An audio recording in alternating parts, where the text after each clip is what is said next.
everyone. Welcome back to the Fish Room. Today I wanted to do something a little different. Some of you may consider this like an editorial. So what I'm going to ask of you respectfully is to listen to the information I'm going to share and be open to listening to it and then formulate an opinion after. So this is what I would like to address today. There seems to be an ongoing question being asked throughout our community, not just here on YouTube, but all social media, when it comes to working with critically endangered fish, especially Goodeids. And the number one question being asked is, what water temperature should we be keeping our Goodeids? So I'm going to give you a little bit of a history over the last few years to better explain why my thoughts and opinions and my, for lack of a better term, hypothesis is why I prefer to keep my Goodeids in colder water. Before I get started, let's understand something. We as hobbyists are sort of dabbling in, for lack of a better term, science. There's no such thing as dogmatic practice with science. Science is always changing because we're learning new things every day. So with that in mind, keeping that in mind, I'm going to share my story. I've been breeding Goodeids for over 7 years. When I first got into the hobby, I was looking for someone. I found someone actually on YouTube that intrigued me, and these fish intrigued me. So I thought I would reach out to them. When I did, it was great that this man decided to take me in and be my mentor. I will be forever grateful to this gentleman. He has worked for decades with aquariums and has worked with Goodeids for many of those years. So I learned a lot from him. And over time, my fish room grew. 4 years ago, I moved into the house I'm in now and started building my fish room. So there's a reason why I'm sharing this with you. The first year I was here, I didn't have my environmental controls to maintain the heat or coolness in my fish room. That first year in this fish room, summer in Pennsylvania was very warm. And during that time, my water temperatures were raising. Some of my tanks were going as high as 78 degrees, which in my opinion is too warm for Goodeids. So what did I experience that summer with the water temperatures going that high? Here's the things I noticed. The first thing I noticed, my fish looked like they were in active stress. They were hovering toward the top. Their respirations were faster than normal. I wouldn't say they were gulping for air, but you could clearly tell they were stressed. First thing I looked into, is there something wrong with my water parameters? Because, in theory, most of these tanks had only been set up less than 6 months. Could it be possible that the tank is regressing and going through a cycle again that is stressing the fish? All of my tanks in my fish room were tested. And although there were a few tanks where the nitrate was slightly elevated, there's nothing a good water change wouldn't have fixed. But from all the testing I found, the water parameters, if they were off, they were slightly off. It wasn't anything that would add this much stress. The next thing I looked at was the heat in the water. The water was, on average, was 78 degrees in the room. Okay. So what I thought then, well, maybe it's the heat. And at that time, I put some fans in the room to circulate air. Although it seemed to lessen some of the stress, I did in fact lose fish. I will be completely transparent and honest with you. That first year, 4 years ago, here in this fish room, I lost half of my Scyphias, and I also lost one particular bloodline altogether, which I feel has contributed to this. But one thing I also noticed, they were not producing fry. The next year, I had my climate-controlled system. So my fish rooms I maintain at 74 to 75 degrees. So what that does is the water parameters, it keeps my tanks, the lowest racks at 71. My highest racks fluctuate between 73 and 74. What I have found by keeping my fish at these temperatures My fish thrive, they're active, they're swimming the entire water column throughout the tank. Their respirations are normal, they're eating well, their colors are much better. But the most important thing, they're producing fry. After getting my climate controlled room, I can look all of you in the eye and say, I produce thousands of babies a year. This is the practice I use that works for me. Now I want to go into a little bit of a brief history of what's transpired within the community the last few years. As I became more active on social media, most of the time I was on Facebook. I had just started doing YouTube over the last 8 months. But I had a website. I was active on Facebook and a few other, and active in the groups, and I was sharing information. And during that time, people started reaching out to me. So over the last few years, people have been reaching out to me and my mentor, but also a few other people that we share information with. And what these folks were saying was, hey, I have Goodeids. I've had them for quite a while, some of them up to a year. They're not producing. I know I have males, I know I have females, but they're not producing.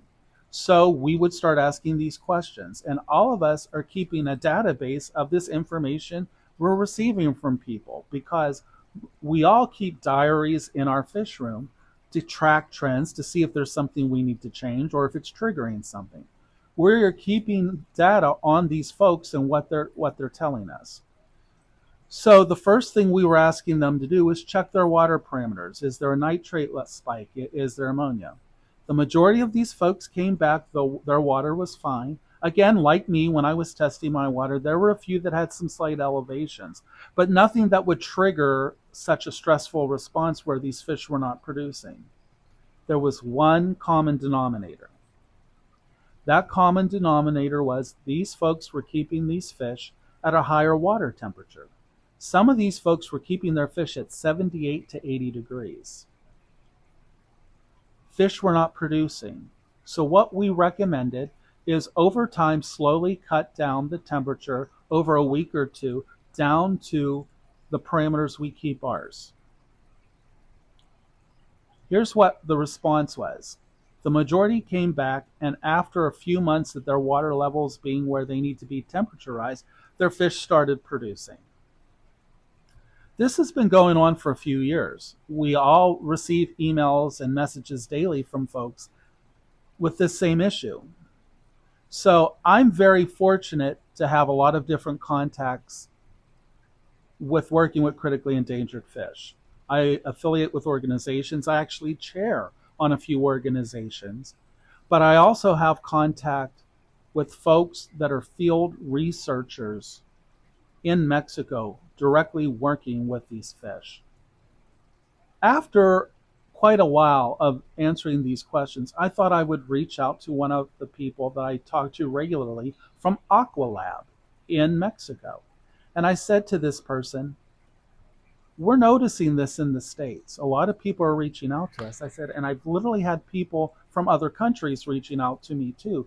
And I explained to them that what we're seeing here is Goodeids being kept at a higher water temperature seem to not reproduce. And he thought for a minute and he said, honestly, to be honest, we've noticed that here. In the summer in Mexico, when the water temperatures raise, the fish don't produce as much. So then we started thinking, is there a direct correlation with water temperature and the reproductive cycle? So with that being said, I started thinking. Those of you who have followed me and those of you who have seen me in streams over the last year, you'll see that I openly say I felt at the time that maybe it was sterilizing the fish. After the information that's been shared with me now by this gentleman with Aqualab, I have a different opinion. I don't feel it's sterilizing them. What I feel happens is when the water temperature goes up, it shuts these fish off from wanting to reproduce. And what I feel it is, Goodeids thrive in higher oxygen concentration in their water. They need high dissolved oxygen. When water temperatures go up, oxygen depletes. Could this be the reason that triggers these fish not to breed? I can't say 100% that's the reason. One thing we do know is that there is a direct correlation with many Goodeids species that with water temperature and reproduction. There are a few species that absolutely, in my experience and from the experience of people that I share information with, there are some species that can do well in a more warmer water. These two fish include Ateniobius toweri, the blue-tailed Goodeid, which I'll show right here,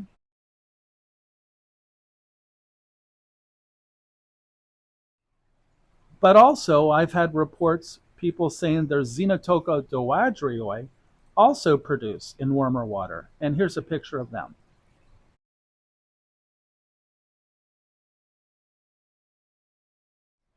So what I'm saying here basically is that it is possible for some species to breed and thrive in warmer water. But in my experience, and the experience of my mentor and people that I talk to regularly in the field of research, we all feel that there is a direct impact with reproduction cycles of many species of Goodeids when it comes to water temperature. So in this video, I'm going to give you contacts that you can reach out and get your own information. So one of the groups that I'm affiliated with is the Goodeid Working Group. In this group, there are folks that literally are in field research working with these fish, and they're gracious enough to share their information on what they're finding in their studies. And we usually get it's usually quarterly, a newsletter with all these reports and findings.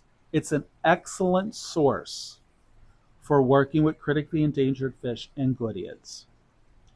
Another good resource is the American Live Bearers Association. You will find many of these folks are willing to help you and guide you along the way. So what I'm saying to folks is be open to learning from people that have the experience and open to sharing their opinions. You may not agree with them. You may find something that works best for you.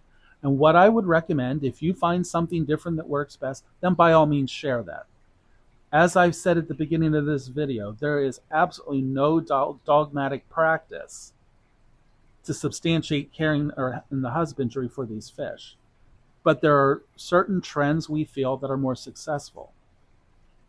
Since maintaining my fish at these water parameters, I have great success with what I'm producing.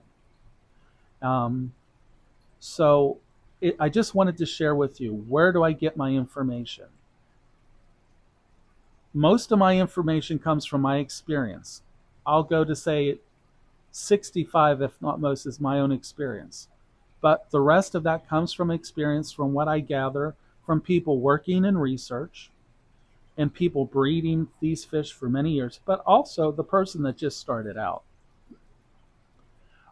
So with that being said, this video, toward the end of it, I wanted to explain something. I am by no means trying to have a disrespectful debate with anyone that disagrees with me. I don't mean to call anyone out. Everyone is entitled to their opinion. When I started this channel to share my knowledge and experience in working with critically endangered fish. And the reason I decided to do that, although there are people that talk about Goodeids, I feel there's not that much information being shared on the nuts and bolts of the husbandry to be successful in keeping these fish. That is why I started this channel. This channel is based on the knowledge I shared with me from other folks, but also my own direct experience. And by all means, I am in no way telling people you need to listen to what I do and you need to do this in your fish room. I'm just sharing with you what works for me. And I would never say that other people are wrong because it may work for them. I'm not in their fish room, and if they're not sharing their experience, I can't say anything. In the end, what I would say, it's okay for you to disagree with me. It's okay for us to disagree, as long as we're sharing. Well, Ed, my experience is I've bred Goodeids at 78 degrees and they're doing well. I would welcome you sharing that information, because that's how we all learn. And I am by no means trying to discredit anyone who feels Goodeids can go in warmer water. I can only share with you my experience and what has been shared by me through fellow hobbyists and researchers. In the end, you have to do what's right for you in your fish room. So I welcome your comments. And if you are working with Goodeids and you are successfully breeding them in warmer water, please share that. I'm open to sharing. I will never be one of these people that say, I don't believe you. I mean, if you have the data to substantiate what you're saying, then by all means, share it. I just feel that there's a lot of mixed messages going out to people, and I feel that it confuses a lot of people. What I've seen over the last few months, anytime a creator or someone online is talking about Goodeids, there's got to be people, well, what do you feel about temperature? Okay, it's not dogmatic. It's got to be what you've experienced and what works for you. I'm only sharing with you what has worked for me. And with that, and being true to myself and being true to my channel, there are times I'm going to correct myself. And in this video, if there's anything you could take away, is the fact that I am correcting myself. I used to feel that maybe the warmer waters sterilize these fish. And doing more research and talking more openly and candidly with researchers, I have changed my opinion. I don't feel that it sterilizes them. I feel it shuts them down. I feel it sends a message to them, it's not safe for my babies, so I'm not going to produce. I have gotten confirmation from researchers directly in real Tichland that have said, as the waters heat up, the fish stop breeding. So although we were going in the right direction, we weren't fully there with what we thought. And to this very day, even though I feel that contributes, we don't have 100% confirmation that is the fact. But what we are drawing our conclusion on is our successes and failures. And all of us are stating that we're being more successful with breeding and keeping these colonies thriving in cooler water. And that is our opinion, and that's what we are sharing. So in the end, it's basically up to you to decide what works best for you. I hope if you've stayed to watch to the end of this video, thank you so much for allowing me to share my opinion. Again, you're welcome to disagree with me. You're welcome to share your opinion. The one thing I always ask everyone that participates in my streams or on my channel, we can disagree, but we must be always respectful and mindful of each other. And that's what I would ask you. So I hope you've enjoyed this video. There will be links to programs that you can reach out to, and I'm also going to have a little bit more information for you streaming through this video. If you have any questions or comments, do not hesitate to reach out to me. I thank you for your time and enjoy your fish.